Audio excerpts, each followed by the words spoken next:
અરવિંદભાઈ કેજરીવાલા સાહેબ નીકળી ચૂક્યા છે। નેત્રંગથી રવાના થઈને જઈ રહ્યા છે વડોદરા ખાતે। જેમ કહેવાય છે કે વડોદરા ખાતે નાઇટ રોકાશે ને આવતીકાલે છેતરભાઈ વસાવાને ડેડિયાપાડામાં છેલ્લા 1 મહિનાથી બંધ આપના ધારાસભ્ય છેતરભાઈ વસાવાના મુલાકાત લેશે। આવતીકાલે 11 વાગે છેતરભાઈ વસાવાની સેન્ટ્રલ જેલમાં મુલાકાત લેશે। જોઈ લો મિત્રો, આજની મીટિંગની અંદર 5 લાખથી લોકો વધારે મીટિંગની હાજરી આપી હતી। એવું બી કહીને ગયા છે કે આવનારા દિવસમાં 5 લાખ નહીં પણ 15 લાખથી દ્વારા મીટિંગ કરવામાં આવશે।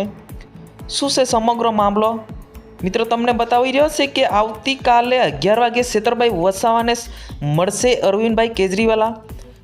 સબ જેલમાં મળ્યા પછી અરવિંદભાઈ કેજરીવાલા એમના પરિવારની મુલાકાત લેશે। આવનારી લોકસભા ભરૂચ સીટની અંદર વર્ષાબેનને ઊભી રાખીને એમને જીતાડવાની પણ એમને ખુલ્લી આમ ચેતવણી આપી દીધી છે। શું છે સમગ્ર મામલો, તમારે આને લઈને તમારે શું કહેવું છે? શું સમગ્ર ભરૂચ લોકસભા ચૂંટણી પર વર્ષા ચૈતરભાઈનું નામ જાહેર થઈ ગયું છે એટલે અમે હવે ગામડે ગામડે અમારી જે મહેનત છે અમારા કાર્યકર્તાઓ સાથે મળીને અમે અમારી મહેનત ચાલુ કરી દઈશું અને લોકોને જાગૃત કરીશું કે ચૈતરભાઈને લોકસભા સીટ લડવાની છે, નામ જાહેર થઈ ગયું છે એટલે આપણે આપણી મહેનત ચાલુ રાખવાની છે અને લોકોને જાગૃત કરી અને